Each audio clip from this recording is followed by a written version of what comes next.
Em relação aos direitos dos trabalhadores, temos que observar alguns detalhes. Primeiro, revoluções grevistas, onde muitos trabalhadores em diversos países do mundo revoltados. Então, quais são esses direitos que estão sujeitos a uma negociação? Quais são esses direitos que estão sujeitos a uma flexibilização? Basicamente, os direitos à jornada de trabalho e a salário. A Constituição garante a irredutibilidade do salário, no artigo 7º, inciso 6, salvo disposto em convenção ou acordo coletivo, salvo disposto em negociação coletiva. E no artigo 7º, inciso 13, a Constituição diz que a jornada normal de trabalho não vai ser superior a 8 horas diárias e 44 semanais, facultada a compensação de horários ou a redução da jornada mediante convenção ou acordo coletivo. E no artigo 7º, inciso 14, fala que a jornada é ação coletiva. Então, nesses casos, redução de salário, isso beneficia o trabalhador ou prejudica? Prejudica. E se prejudica o trabalhador com a redução do salário, não pode, mediante uma negociação coletiva. Então, a negociação entre o trabalhador e o patrão, só os dois? Não. Tem que ser uma negociação coletiva envolvendo o sindicato. Porque é obrigatória a participação do sindicato nas negociações coletivas de trabalho. E para prejudicar condições, do exemplo, uma empresa está passando por uma crise, um momento de dificuldade e pensa em demitir vários funcionários. Ela pode, como opção, tentar negociar com os trabalhadores para reduzir o salário durante 6 meses, por exemplo. E durante esse período, eles não são demitidos. Continuam trabalhando, ninguém é demitido, mas tem uma redução do salário de 20%, por exemplo. Para isso, ou tem que ter uma convenção coletiva ou um acordo coletivo. Acordo coletivo é um acordo firmado entre o sindicato dos trabalhadores e o patrão. E a convenção coletiva é firmada entre o sindicato dos trabalhadores e o sindicato patronal, que é o sindicato dos patrões. Tem que ser acordo ou convenção coletiva para reduzir o salário. E para alterar, para o trabalhador é melhor ainda. Se ele trabalhava 8 horas ganhando R$800, vai trabalhar 6 horas ganhando R$800, maravilhoso. Para ele, isso é ótimo. Porque ele vai trabalhar menos e ganhar a mesma coisa. Não precisa ter convenção ou acordo coletivo. Mas e se depois o patrão quiser voltar a jornada dele para 8 horas? Se aumentou a jornada para 8 horas, nesse caso, vai ter que aumentar o salário proporcionalmente. Não tem como aumentar a jornada, mudar a jornada para mais, sem aumentar a remuneração. A não ser que tenha um acordo ou convenção coletiva, que aí seria equivalente a uma redução do salário dele. Então, na dúvida, favorece o trabalhador. O que for para prejudicar o trabalhador, em relação a salário ou jornada, vai ter que ter uma convenção ou um acordo coletivo. Agora, alterações no contrato que beneficiam o trabalhador podem ser feitas sem problema algum e sem precisar dessa convenção ou acordo coletivo. Ok? Então, caso de flexibilização na Constituição, salário e jornada, mediante convenção ou acordo coletivo de trabalho, com a participação obrigatória do sindicato. Os outros casos que estão na Constituição não são passíveis dessa negociação. Agora, vamos ao exame do artigo 7º. O artigo 7º diz: são direitos dos trabalhadores urbanos e rurais, além de outros que visem a melhoria de sua condição social. Inciso 1. Relação de emprego protegida contra despedida arbitrária ou sem justa causa, nos termos de lei complementar, destaque aí, lei complementar, que preverá a indenização compensatória, dentre outros direitos. Do artigo 1º da Constituição até aqui, em nenhum momento a Constituição fala em lei complementar. No artigo 7º, inciso 1, é o primeiro momento em que a Constituição Federal fala da lei complementar. A lei complementar trata só de matérias reservadas na Constituição. Em alguns casos específicos, a Constituição exige essa espécie normativa para tratar de certos assuntos. E a lei complementar é aprovada por maioria absoluta. Ou seja, tem que ter mais da metade do total de membros da Câmara dos Deputados e mais da metade do total de membros do Senado para que seja aprovada uma lei complementar. Então, se na Câmara dos Deputados são 513 deputados, tem que ter 257 votos pela aprovação dela. E no Senado, se são 81 senadores, 41 votos para aprovar. Ela é aprovada por maioria absoluta da Câmara e do Senado. A maioria absoluta não é unanimidade, não. É mais da metade do total de membros. Diferentemente da lei comum, da lei ordinária. Que a lei ordinária, quando a Constituição fala nos termos da lei, na forma da lei, a lei fixará, a lei estabelecerá, a lei ordinária já é aprovada por maioria simples, que é mais da metade dos votos daqueles que estão presentes na votação. Então, se na Câmara estão presentes 300 deputados, tendo 151 votos, está aprovada a lei ordinária. Se no Senado estão presentes 50 senadores, tendo 26 votos, está aprovada a lei ordinária, a lei comum. Então, em alguns casos específicos, a Constituição exige a lei complementar para tratar daqueles temas. Cuidado, porque se na prova cair que é nos termos da lei, já está errado. Tem que guardar que aqui é lei complementar. Então, a relação de emprego protegida contra despedida arbitrária ou sem justa causa, nos termos de lei complementar que preverá a indenização compensatória, dentre outros direitos. Quer dizer que o trabalhador não pode ser demitido arbitrariamente ou sem justa causa? Não, não é isso. O trabalhador pode ser demitido arbitrariamente ou sem justa causa. O patrão pode mandar o funcionário embora porque não vai com a cara dele? O patrão pode mandar o funcionário embora porque a voz daquele funcionário é irritante? O patrão pode mandar o funcionário embora porque ele quer? Pode, claro. Mas nesse caso é uma despedida arbitrária, sem justa causa. E, sendo arbitrário sem justa causa, o trabalhador vai ter direito a uma indenização compensatória, dentre outros direitos. Essa indenização compensatória é de 40% sobre os depósitos no Fundo de Garantia do Tempo de Serviço. Fundo de Garantia do Tempo de Serviço, FGTS, que é um direito do trabalhador também.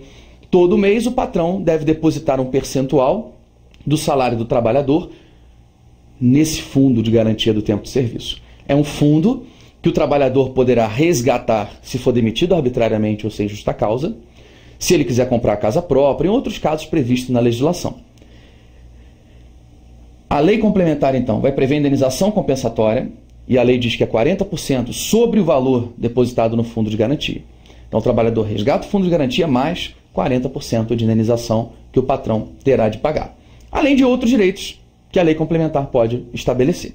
Essa lei complementar ainda não existe. Enquanto não há lei complementar, o ato das disposições constitucionais transitórias, o ADCT, define esse percentual de 40% sobre o FGTS. E no inciso 2, a Constituição traz o seguro-desemprego no caso de desemprego involuntário. Ou seja, quando a demissão é arbitrária ou sem justa causa.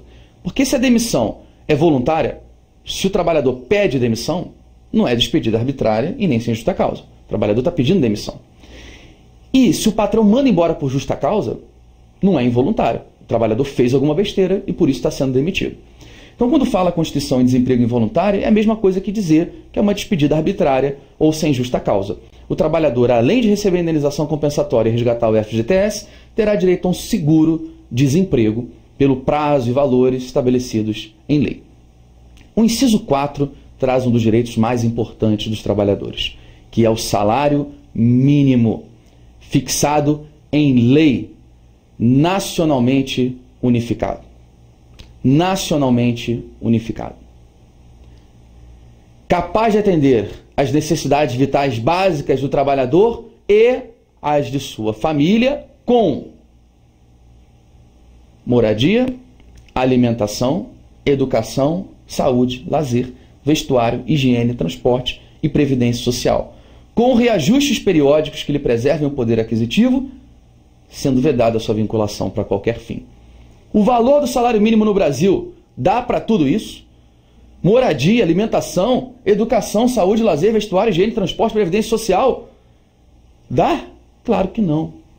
Pô, Rodrigo, então a lei que define o salário mínimo é inconstitucional, porque a Constituição fala que o salário mínimo vai ser fixado em lei, nacionalmente unificado, capaz de atender essas necessidades vitais básicas do trabalhador e de sua família. Não há uma inconstitucionalidade aí? Há. E o Supremo Tribunal Federal já teve a oportunidade de julgar uma ação direta de inconstitucionalidade e declarar a inconstitucionalidade por omissão da lei que definiu o salário mínimo dos trabalhadores. Rodrigo, então o Supremo declarou a lei inconstitucional? Sim, declarou. Mas não decretou a nulidade da lei. Por quê? Se ele diz que a lei que fixa o salário mínimo é inconstitucional e declara essa lei nula, volta a valer a lei anterior, que dizia que o salário mínimo era menor ainda. Ou então, se ele deixa sem a lei anterior, a gente fica sem salário mínimo, o que seria muito pior. Porque aqui é o caso de inconstitucionalidade por omissão. A Constituição manda fazer a lei dentro desses parâmetros, a lei é feita, mas não atende tudo aquilo que a Constituição determina. Então há uma inconstitucionalidade por omissão, por não atender aquilo que a Constituição determina. E o Supremo, então, declarou essa inconstitucionalidade por omissão e comunicou ao legislador, para que o legislador pudesse, promover uma mudança legislativa e estabelecer um valor que efetivamente pudesse garantir aos indivíduos, aos trabalhadores, as suas necessidades vitais básicas e de sua família. É claro que isso está longe de ser alcançado no Brasil, infelizmente. Mas o Supremo já reconheceu uma inconstitucionalidade por parte do legislador na definição do salário mínimo. Um detalhe aqui muito importante para a prova é a questão do salário mínimo ser nacionalmente unificado. Essa lei aqui é uma lei ordinária, uma lei comum federal, elaborada pela União. E só a União pode fixar o salário mínimo. Quer dizer que não existe salário mínimo regional. Não existe salário mínimo regional. Muito cuidado, porque em alguns estados existe um piso salarial, que é diferente do salário mínimo, a gente já vai ver a diferença daqui a pouco.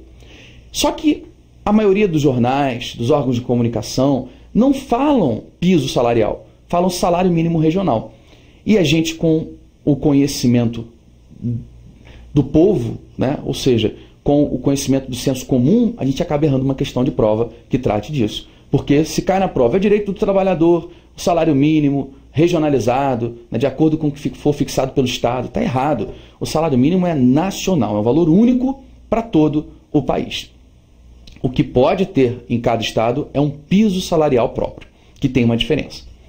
Então, o salário mínimo fixado em lei nacionalmente unificado, capaz de atender essas necessidades do trabalhador, com reajustes periódicos que lhe preservem o poder aquisitivo, então é importante o reajuste anual do salário mínimo, sendo vedada a sua vinculação para qualquer fim. Isso significa que o salário mínimo não pode ser usado como indexador de preços de produtos e serviços. Nenhum preço de produto ou serviço pode estar indexado ao salário mínimo, porque se assim fosse, aumentaria o salário mínimo, aumentaria tudo. E aumentando produtos, serviços, não adianta nada aumentar o salário mínimo, porque você aumenta o poder de compra do sujeito, mas aumenta o preço do produto, do serviço, no fim das contas, o poder de compra do cara, ele vai ser o mesmo ou até menor em razão da inflação. Por isso, nenhum tipo de produto, serviço, nada pode estar vinculado ao salário mínimo. Tem-se admitido a fixação, por exemplo, na justiça, para a pessoa entrar na justiça, no juizado especial sem advogado, causas de até 20 salários mínimos. E para ele entrar com a ação com advogado no juizado especial, até 40 salários mínimos. O que acontece? O juiz, ele fixa a sentença limitado a 40 salários mínimos ou a 20 salários mínimos, dependendo da situação. Quando ele fixa a sentença, por exemplo, R$20.000, a partir dali, a correção não vai ser mais pelo salário mínimo. Se aquele que tem de pagar não paga, os índices de correção serão diferentes. Não pode o cara receber R$20.000, que corresponde a tantos salários mínimos, sendo corrigido, aumentou o salário mínimo, aumenta aquele montante que ele tem a receber. Não, de maneira alguma. Então não está indexado o valor que a pessoa recebe, o valor que tem que pagar, não fica indexado ao salário mínimo, não vai ter que aumentar toda vez que o salário mínimo aumenta. O que tem se admitido, segundo o Supremo Tribunal, é fixar, por exemplo, o pagamento de pensão alimentícia com base no salário mínimo. Porque a natureza da pensão alimentícia é garantir para a pessoa moradia, alimentação, educação, saúde, essas necessidades vitais básicas. E como a natureza da pensão alimentícia tem uma natureza semelhante à do salário mínimo, pode o juiz fixar, por exemplo, como pagamento de pensão alimentícia, um salário mínimo. O valor do salário mínimo, o mínimo. Agora, 2 salários mínimos, 3, aí já não pode. Aí teria que definir um valor fixo. R$800, R$1.000, R$1.500. Agora, estabelecer um salário mínimo pode, porque ali é o mínimo que a pessoa tem direito a receber para suas necessidades vitais básicas. Certo? Agora, piso salarial. Muito cuidado, por quê? O texto constitucional diz que o trabalhador tem direito a piso salarial proporcional à extensão e à complexidade do trabalho. Quer dizer que o piso não pode ser um valor único para todas as categorias profissionais. O piso tem que ser diferente de acordo com a complexidade do trabalho e com a extensão do trabalho. Deve haver um piso diferente, portanto, para os médicos, para os dentistas, para os engenheiros, para os arquitetos, para os jornalistas, para diversas profissões. E esse piso, ele deve ser fixado por lei federal. Por que, Rodrigo? Abre a sua Constituição agora no artigo 22. Compete privativamente à União legislar sobre, inciso 1, direito, pode ver que está aí, direito do trabalho. Direito do trabalho é competência da União. Vai no artigo 22, parágrafo único. Lei complementar poderá autorizar os Estados a legislar sobre pontos específicos das matérias elencadas nesse artigo. Ou seja, a competência para legislar sobre piso, a princípio, é da União, é de lei federal. Mas, pelo 22, parágrafo único, a União pode autorizar os Estados e o DF a legislarem sobre pontos específicos das matérias de sua competência. Direito do trabalho, competência da União. Um ponto específico, piso salarial. Lei Complementar 103 autorizou os Estados e o Distrito Federal a fixarem pisos salariais próprios, proporcional à extensão e à complexidade do trabalho, inclusive para os domésticos. Pode olhar na tabela que piso salarial não está para o doméstico, mas a Lei Complementar 103 de 2000 autorizou inclusive o piso salarial para o doméstico. Significa que se no seu estado a lei estabeleceu que o doméstico tem direito a um piso e você tem um trabalhador doméstico em sua casa, ou se você é um trabalhador doméstico, você tem direito a receber o piso. Se você tem que pagar o salário do doméstico, tem dever de pagar pelo piso salarial. Piso salarial deve ser sempre maior que o salário mínimo. Se o piso ficar defasado, desatualizado e o salário mínimo passar, é claro que a pessoa tem direito a receber o salário mínimo. Na dúvida, o que for maior para o trabalhador. Não esqueça desse detalhe. Então, piso salarial proporcional à extensão e à complexidade do trabalho. A princípio, deve ser fixado por lei federal. Atualmente, admite-se a fixação de piso salarial por lei estadual? Sim. Por quê? Por causa da Lei Complementar 103 de 2000. Mas o salário mínimo é sempre nacionalmente unificado.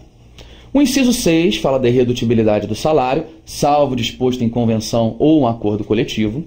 O inciso 7 da garantia do salário nunca inferior ao mínimo para os que percebem remuneração variável, são os comissionistas. A pessoa pode ter no contrato de trabalho que ela vai receber só comissão, mas se num mês as comissões não atingirem o valor do salário mínimo, ela tem direito a receber pelo menos o salário mínimo.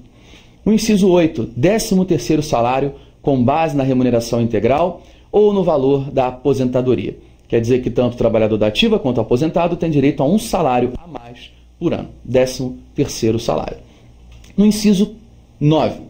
Remuneração do trabalho noturno superior à do diurno, adicional noturno.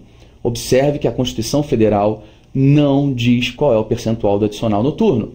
Então, se cai na prova, adicional noturno de 10%, de 20%, de 30%, de 40%, de 50%, dentro da parte de direito constitucional, está errado. Porque quem vai definir esse percentual é a lei. Inciso 10. Proteção do salário na forma da lei, constituindo crime sua retenção dolosa. O que é retenção dolosa? Retenção intencional. O patrão tem o dinheiro do trabalhador para pagar, mas não paga porque não quer. Não paga intencionalmente. Configura crime na forma que a lei vai estabelecer. Só se a retenção for dolosa. Se o patrão esqueceu de pagar o trabalhador, uma negligência, não há crime. Mas se ele tem o dinheiro para pagar e não paga de propósito, normalmente como forma de coagir o trabalhador, é crime. No inciso 11, participação nos lucros ou nos resultados, PL ou PR, desvinculada da remuneração, ou seja, além do que o trabalhador recebe de salário, ele tem direito à participação nos lucros ou resultados. E, excepcionalmente, participação na gestão da empresa conforme definido em lei. Acontece que essa lei ainda não define quanto deve ser participação dos lucros, resultados. Não tem lei definindo que o patrão tem que pagar essa participação e em que percentual. Então, muitas empresas não pagam porque não há esse dever ainda legal estabelecido pela legislação. Outras empresas optam por pagar, como forma de incentivar o trabalho do funcionário. Grandes empresas, como Petrobras, por exemplo, pagam essa participação nos lucros ou resultados. Muitas empresas no Brasil efetuam esse tipo de pagamento, mas ainda não tem lei regulamentando. Excepcionalmente, participação na gestão da empresa, conforme definido em lei, também caberia à lei regulamentar esse dispositivo, dizendo em que casos excepcionais que haverá uma cogestão, uma gestão conjunta entre o trabalhador e o patrão. De que forma seria isso? A lei estabeleceria certas situações em que o patrão, para tomar uma decisão, teria de ouvir a opinião dos trabalhadores, por exemplo. Mas isso ainda não está regulamentado. e é excepcionalmente. Inciso 12. Salário família paga em razão do dependente do trabalhador de baixa renda nos termos da lei. Quando foi feita a Constituição em 88, não tinha esse baixa renda. Depois foi incluído por emenda constitucional. Então, o trabalhador de baixa renda, conforme a lei define, a lei vai definir esse valor, ele tem direito a receber o salário família por cada dependente seu. Cada dependente do trabalhador de baixa renda, ele recebe um salário família, uma ajuda do governo. Inciso 13. Duração do trabalho normal, então a jornada ordinária de trabalho, não superior a 8 horas diárias e 44 semanais. Observe que essa jornada está prevista também para os servidores ocupantes de cargo público. Na Constituição Federal, a Constituição garante a jornada não superior a 8 horas diárias e 44 semanais. Mas muito cuidado, por quê? Concursos federais, por exemplo, se você for estudar para um concurso federal, Lei 8.112, você vai ver na Lei 8.112, que é o Estatuto dos Servidores Públicos Civis da União, que a jornada do servidor não pode passar de 8 horas diárias e 40 semanais. Se você for fazer um concurso público estadual ou municipal, você vai ter de ver o Estatuto do Servidor do Estado, do município para o qual você pretende fazer o concurso e vai observar que, em geral, esses estatutos dizem que a jornada não vai passar de 8 horas diárias e 40 semanais. Então, embora a Constituição garanta que não passe de 44, a lei pode trazer uma jornada menor, beneficiando o servidor, sem problema nenhum. Então, cuidado, de acordo com a Constituição, não superior a 8 horas diárias e 44 semanais. De acordo com a lei, depende da lei, depende do estatuto, depende do concurso você pretende realizar. Então, duração do trabalho normal, não superior a 8 horas diárias e 44 semanais. Facultada a compensação de horários. E a redução da jornada mediante acordo ou convenção coletiva de trabalho. O que se tem entendido é o seguinte: a compensação de horário basta um acordo entre o patrão e o trabalhador. Agora, para a redução da jornada tem que ter uma convenção ou um acordo coletivo de trabalho. Essa jornada normal não pode passar de 8 horas diárias e 44 semanais. E se essa jornada for de turnos ininterruptos de revezamento? O artigo 7º, inciso 14, prevê que a jornada vai ser de 6 horas, se ela for uma jornada de turnos ininterruptos de revezamento. A jornada normal tem interrupção. Normalmente o trabalhador trabalha 4 horas, tem uma interrupção de 1 hora, 1 hora e meia, 2, e depois trabalha mais 4 horas. Já a jornada de turno ininterrupto é quando o trabalhador fica direto, sem interrupção da jornada. Nesse caso, ele vai ter uma jornada de 6 horas diárias. Então, jornada de 6 horas para o trabalho realizado em turnos ininterruptos de revezamento. Porque normalmente é aquele trabalhador que fica 6 horas direto, sai e entra outro no lugar dele mais 6 horas. Exemplo, shopping center funciona de 10 da manhã às 16 e depois de 16 às 22. Então, são 2 turnos ininterruptos de revezamento. Centrais de telemarketing que funcionam 24 horas. Um trabalhador 6 horas, o outro 6 horas, o outro 6 horas, o outro 6 horas. Turno ininterrupto de revezamento. Segundo o Supremo Tribunal Federal, não descaracteriza essa jornada de 6 horas de turnos ininterruptos aquele intervalinho de 15 minutos que a lei garante para o trabalhador para que ele possa fazer uma refeição, ir ao banheiro e tal. Então, aqueles 15 minutinhos não descaracterizam essa jornada de turnos ininterruptos. Se o trabalhador passar das 8 horas diárias ou 44 semanais, ou das 6 horas diárias nos turnos ininterruptos, ele tem direito a receber horas extras. Ele tem direito à remuneração do serviço extraordinário superior, no mínimo, em 50% a do normal. O patrão pode pagar mais do que 50% na hora extra? Claro. A lei pode garantir até um percentual maior? Pode. A Constituição garante no mínimo 50% a mais. Cuidado, 50% a mais. Quer dizer que se ele recebe por uma hora normal um valor de R$100, na hora extra ele vai receber R$50 a mais. Ou seja, ele recebe R$100 da hora mais R$50 por ser uma hora extra. Então ele vai receber R$150 na hora extra. Ou seja, 150% do valor da hora normal. Ou 50% a mais do que o valor da hora normal. Cuidado porque se cai na prova, remuneração do serviço extraordinário de 50% do valor da hora normal, está querendo dizer que na hora extra ele vai receber a metade do que ganha na hora normal, que é um absurdo e estaria errado. Então, ou é 50% a mais, ou superior em 50%, ou valor de 150%. Certo? Um outro detalhe, você deve estar pensando, Rodrigo, como é que 8 horas diárias vai dar 44 semanais? É porque o trabalhador, ele vai, em geral, ter 5 dias trabalhando 8 horas e um dia trabalhando 4. 5 vezes 8, 40, mais 4, 44. Essa é a ideia. E ele vai ter um dia de folga na semana, um dia de folga remunerado. O repouso semanal remunerado vai ser preferencialmente aos domingos. Então o patrão é obrigado a dar folga no domingo? Não. O repouso semanal remunerado vai ser de preferência aos domingos. O patrão pode dar folga no sábado, pode dar folga na segunda-feira. Isso fica a critério do patrão. No inciso 17, a Constituição fala do gozo de férias anuais remuneradas com pelo menos 1/3 a mais do que o salário normal. Então o trabalhador tem direito a tirar férias todo ano e nessas férias ele recebe 1/3 a mais do salário dele. Então se ele ganha 3 mil por mês, nas férias ele vai ter um adicional de R$ 1.000. Cuidado porque 1/3